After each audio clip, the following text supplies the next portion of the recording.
He writes sagas, I would call them, in a signature quizzical and conversational style, and they are deceptive.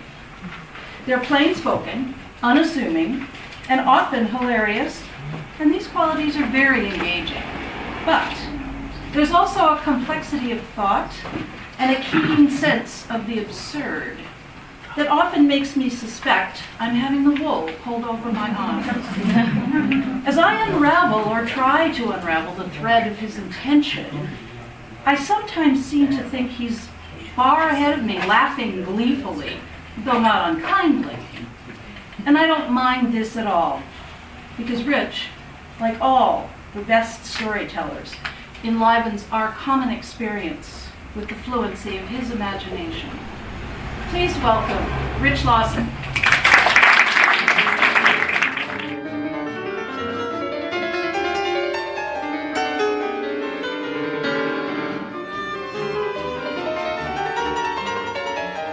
My first poem tonight is one that is kind of an old one, but I've been asked to do it over again, so here it is. It could be subtitled Interruptions Happen, but it's called Where Are You? One of those days, all to myself with pen and paper and my thoughts beginning to take shape and move. You know how they sometimes wrap and unwrap around you, spinning off to somewhere you didn't have in mind, out of control, and you're just hanging on. And who cares what comes from it, because it'll be good now that you're getting in that groove, and the needle ain't skipping, and you're sliding along, and everything you write drips with the juice from that apple you just bit into. This is one of those days, and I'm alone, and the words are pure pleasure, like the taste of that girl I knew in high school who had me jumping like a dog, and in such heat that I was lost in her skin and voice, and the sound of her was enough to drive me back and forth, in and out of insanity, that kind of day. Right then, in that spin of feeling, moving toward the center with the taste of salty seduction lingering on my tongue, a ringing slaps me into fragments till I realize it's the doorbell and I'm chucked into annoyance. Then it stops. But I keep thinking about who it might be, and that's worse than the bell. So I'm dead in my tracks trying to recapture whatever I was feeling, and instead of a doorbell, hear a persistent knocking, like whoever thought the bell was broken is going to be heard, even if he breaks his hand, so there's nothing left to do but go to the door. Which is what I do, surly and blacker than sin, and open it. Hello, through the screen, and I realize I'm in my underwear, and on the other side of the screen is a man, dressed with a tie who looks like a preacher, and I'm caught like a deer on the highway wanting to say, oh, damn, and slam the door, but I don't. Just stand there in my underwear. Fool, I say to myself. But the man doesn't seem bothered at all and says, brother, are you saved? Do you accept Jesus Christ? And I'm getting real uncomfortable with no shirt and skimpy shorts, who knows how clean they are, while this Nazarene, Seventh-day Adventist, Baptist, who knows what, smiles, waiting for me to say something. So now I'm standing close to naked, like Adam in the garden, but with some incomprehensible grin on my face, wishing to God I could vanish. But maybe he's used to all this, you know, seeing people in their underwear. Maybe he sees lots of things. I suspect he'd rather see my wife, or anyone's wife for that matter, in their underwear, instead of me.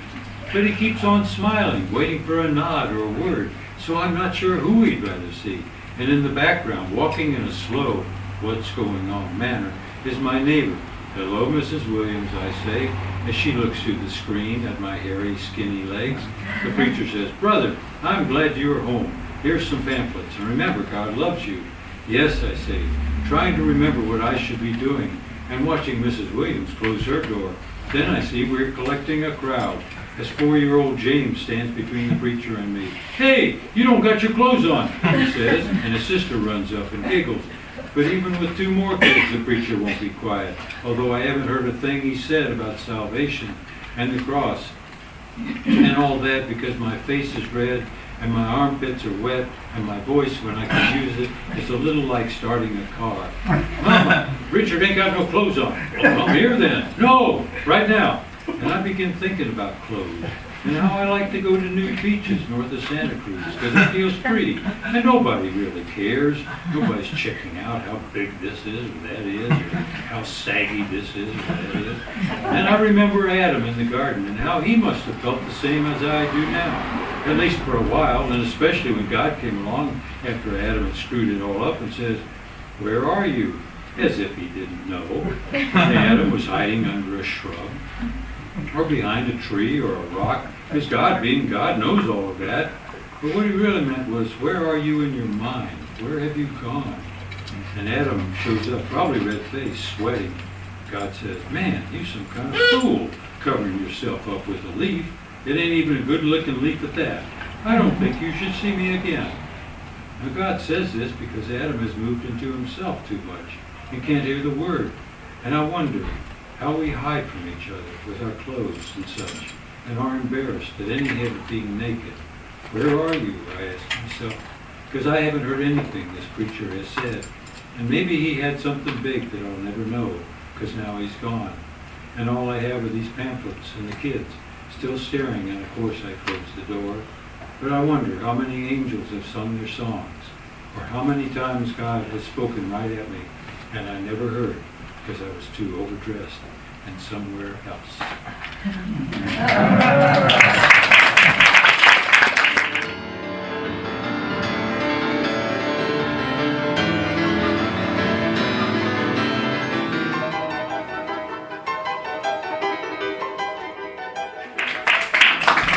Well, to continue this kind of religious theme, the second poem is called Assumption, and it takes its name from the Catholic Church's Feast of the Assumption, which occurs in August 15th. But it's about assumptions that we all make about one thing or another. Now, I was on my way to a workshop in Santa Fe. I stopped off at a KOA, Campgrounds of America, parked my van. I was talking to some man there that liked to talk, and he gave me this story. So I thought it was a good story, so I share it with you. Assumption. Gallup, New Mexico. $10 buys a parking spot and a shower at the KOA. As good as a Hilton after a long day's drive in August. It's burgers to go, a canvas chair next to my van, and a dusty evening of poetry and Jack Daniels. But minding my own doesn't work. A woman of a certain age walks by and stops. Shorts, halter, empty glass. She steadies herself on the van's mirror. Tells me she's married. Hubby's watching a baseball game. I left in the third inning.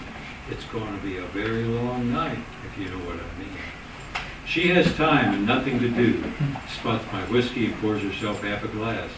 Drinks straight and too fast. Stands behind me, takes my hand, and brings my book close to her face. What the hell is this? Poetry. You read this shit? Yes. Does it turn you on? Maybe not the way you mean, but well, ain't that a bitch? Ain't that a goddamn bitch? Her breath is close and quick, like lonely. How do I know? She tells me. Then starts to cry about everything. It's a deep well, and with Mr. Daniels as the bucket, there's no end to what she can pull up. And she pulls up a lot. Gets lost in her own shadow, wrapping her in a nightmare so black there's no way out. In the end, she makes me a little nervous, because I know what she wants. At least I think I do. How about another little old drink, honey? She's getting louder, and after falling again, pretty dusty. I think it's time to take you home. You sure ain't no fun. I thought you was going to be fun, but you ain't. Well, at least she's right about that. That's why I drink Jack and read poetry. Come on, kiddo, let's get you home.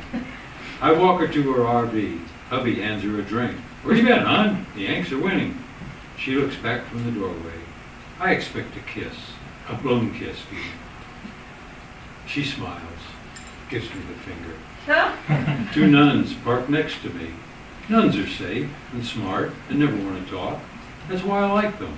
They keep to themselves, a good habit. I say, good evening. I'm willing to bet that one of them has a guitar and they can sing those cute little nun songs. I expect a nod and nothing more, but one of them says, Do I see some Jack Daniels? And we're off. Soon enough, I run out of whiskey. Not to worry, the tall one says. We're more wild turkey girls anyway. She opens the Costco-sized bottle. Here you go, sailor, have a real drink. The other one turns on some country music. So here I am, a man of a certain age, drinking way too much and listening to songs of cheating love and wrecked trucks, having a great time with a couple of nuns, wondering why it can't always be this way. Then I begin to get lonely. A bad sign when one is a little drunk and your drinking partners are of the cloth, or both of them are looking way too good. It's also a bad time to bring up that tomorrow is the Feast of the Assumption, a holy day of obligation. Kind of kills the mood. We decide to go to Mass together. I find my sleeping bag, at least I think I do. In the morning, my wallet and car keys are gone.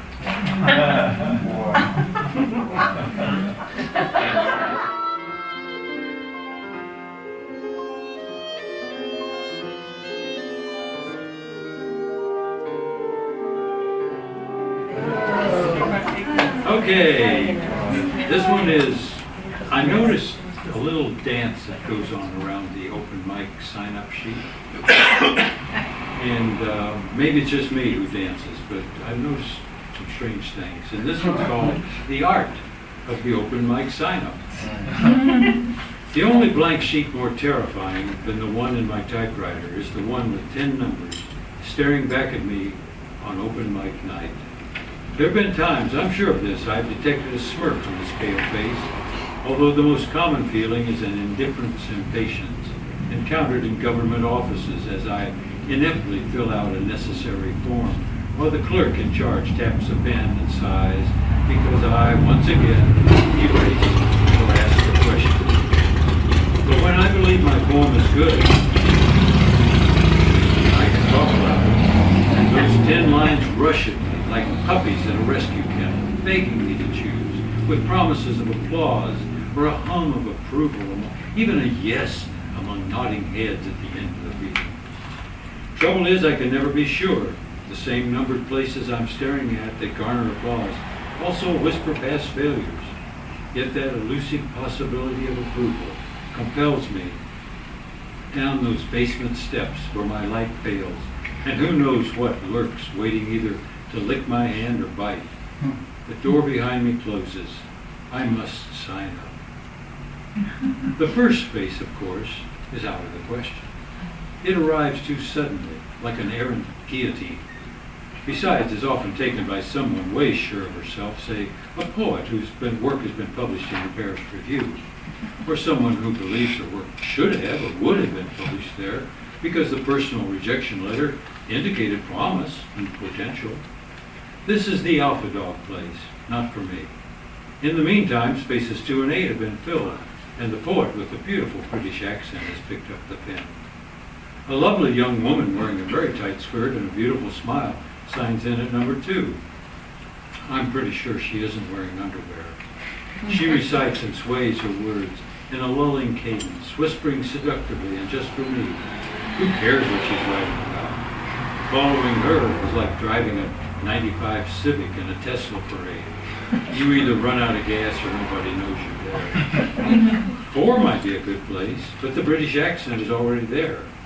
Now choosing 5 makes no sense. It would feel a little like following Olivier or Branagh in a Hamlet audition.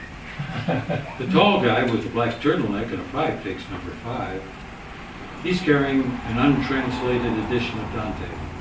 He will begin his reading with something memorized. Meanwhile, space 3 has gone to the older guy who has never gotten over his high school sweetheart, and his 48 Ford convertible, and his football buddies, and drive-in movies, and a memorable night with Nancy. 7 could be lucky, but the woman with the over-the-top Jamaican accent, who reads like she dresses, with yellow and red electricity, overpronouncing words with music as they leave her mouth and zip around us, dodging like fighting kites, then enticing us to dance. She's written her name between 7 and 8. A short man who likes to whisper signs up for number 9. Good, he can have it. No one can breathe after number 7, or is it 8, let alone listen. Quiet is good. 10 is the last spot. Not good. People are tired, and no one will have followed the 5-minute limit plea, most asking if it is okay to read just one more. Except for 8 and 9, who never ask, who in turn will splash us with a torrent of color, then turn the spigot to a shallow hiss that lasts and lasts and lasts.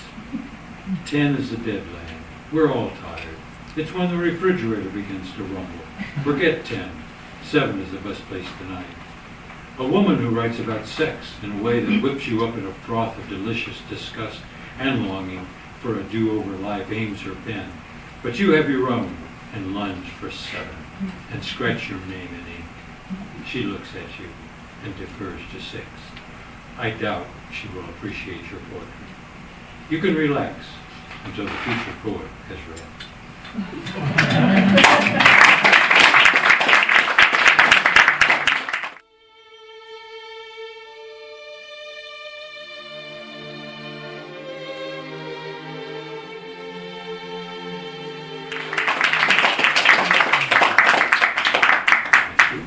And staying on the theme of poetry readings, this one's called The Poetry Reading. It was the rhyme that caused most of the trouble. Pairing mom with CD-ROM seemed forced.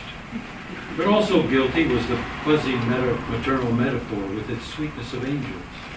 By the third stanza, the audience began to find other things to do.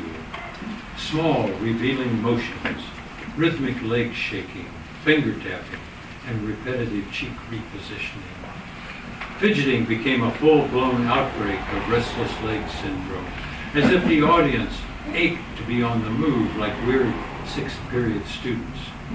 Every leg in the house vibrated to the accompaniment of a hissing milk steamer and unabating poetry, and as mom bent bomb, jittery feet in unison discovered a harmonic moment. Walls and ceilings swayed, windows and cups rattled, neon lights fixtures swung, and just as Pom Pom Mom was uttered, a quaking espresso machine tumbled to the floor, shorting electrical wires. Fire glanced along the counter and up the walls, and in anapestic agreement, the poet audience galloped outside and watched the roof burst into orange and red and witnessed the power of even bad poetry.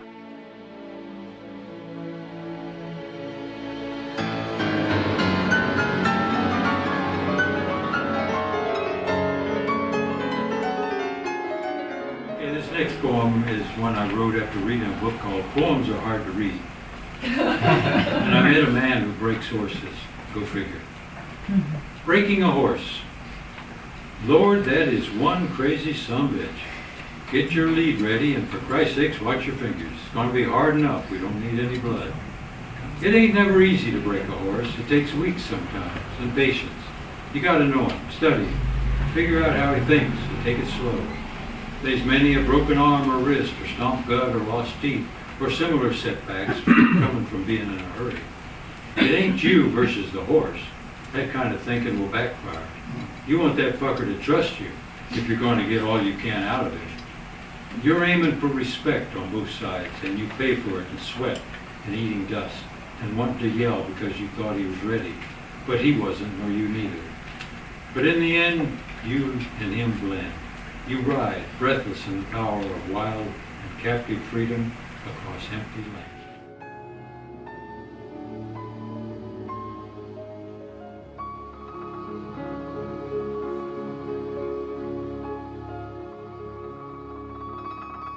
And my next to last one. When I was a long time ago, I used to read poetry to my daughter. This one's called Reading Keats to My Daughter. When she was 9, I read poetry to my daughter. The sonnet, Bright Star, was her favorite.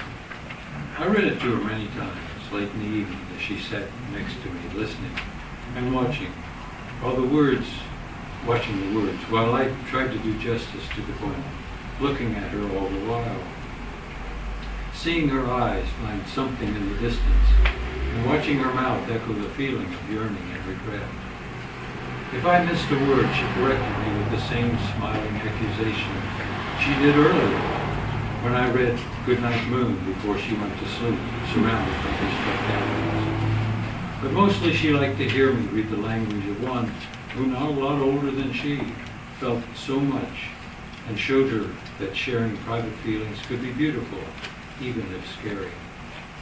Short poems were best, although I think we did get through the Eve of St. Agnes. We tackled the odes, too, and she noticed how those Greek lovers also lived in a sweet unrest. But something about Bright Star called her and brought her back next to me night after night, in a shared moment fathers find so rarely, or at least it was rare for me. We tried other poets, but Shelley was too hard, and Wordsworth not hard enough. No, it was Keats. And when she heard more about him and how he died, she cried.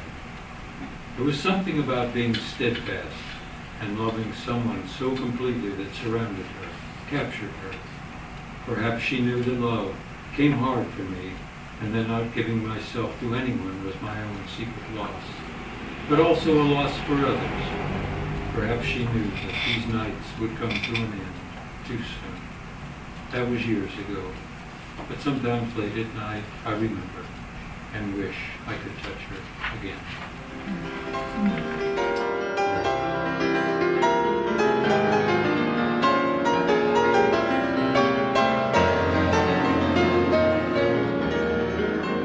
And the last one is the poem by Keats called Bright Star. Bright star, would I were steadfast as thou art, not alone in lone splendor hung aloft the night, and watching with eternal lids apart, like nature's patient, sleepless eremite, the moving waters of their priest-like task of pure ablution round earth's human shores, or gazing at the new soft-fallen mask of snow upon the mountains and the moors. No, still steadfast, still unchangeable, pillar upon my fair love's ripening breast, to feel forever its soft fall and swell, to awake forever in a sweet unrest. Still, to hear her tender, taken breath, and so live ever, or else swoon to death.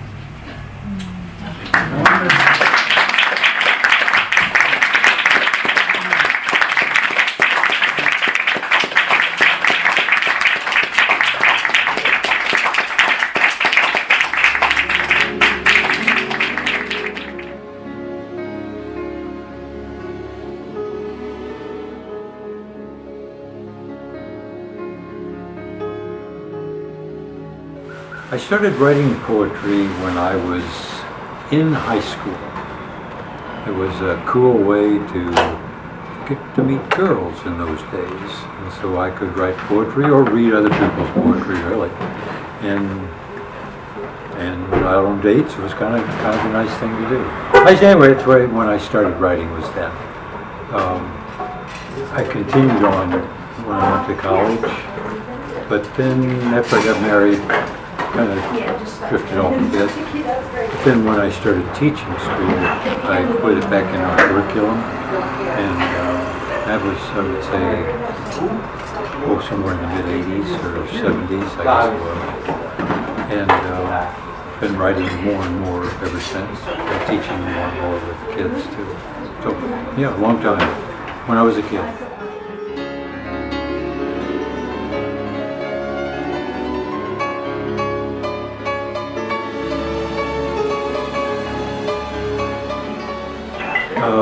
My poetry tends to be narrative, that is, it tells a story, as opposed to, say, lyric poetry, which describes a feeling, or some other types of poetry.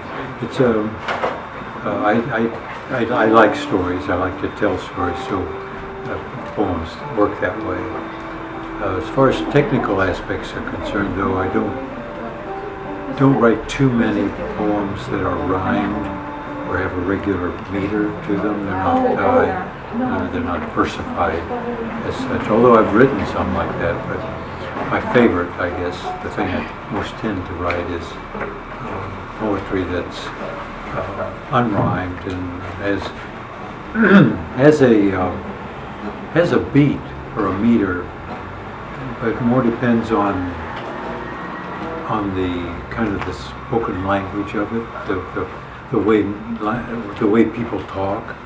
So it doesn't have that regular da da da da da da da kind of beat to it, but a little more free, a little more natural, I guess.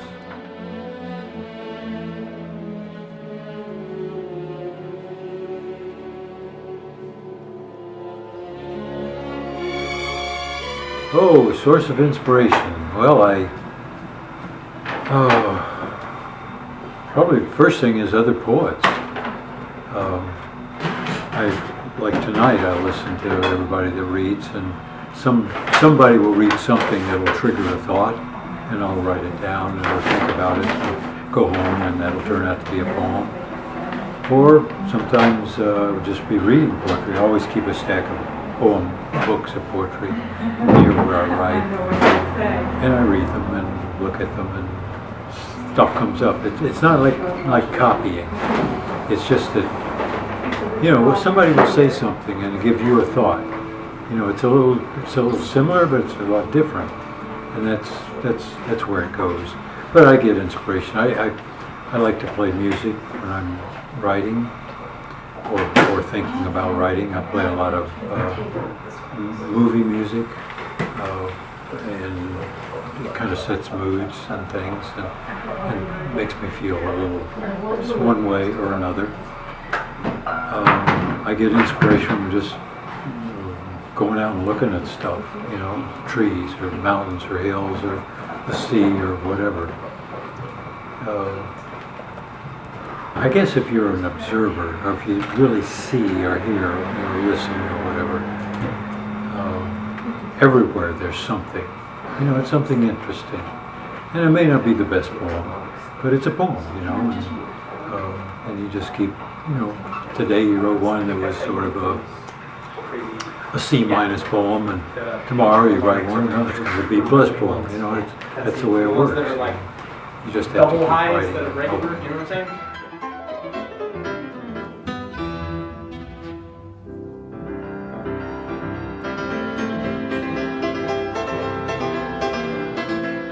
Future goals. Well, I'd love to have my poetry published in the New Yorker, or Poetry Magazine, or the Paris Review. These are kind of the top-notch places. Or have Garrison Keillor read one on the radio sometime. That's probably never going to happen. So I just to have them published, or to read them at open, at venues like this. Those are nice things to do.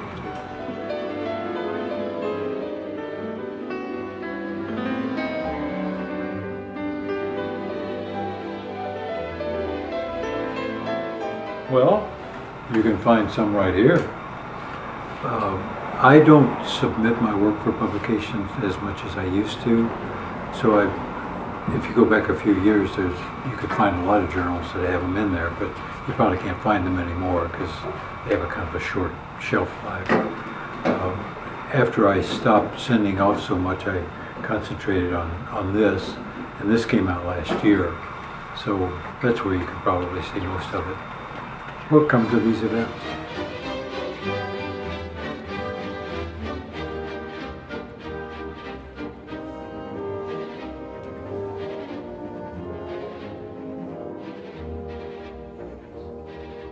Well, this is Vicki, and she's my wife, and Muse. She's the one that inspires all of what I write, all of what I do, everything I do. And she also is the person that sends my work out and gets it published and makes it all work. She's my manager and agent and the person that is most responsible for everything in my life, especially my poetry.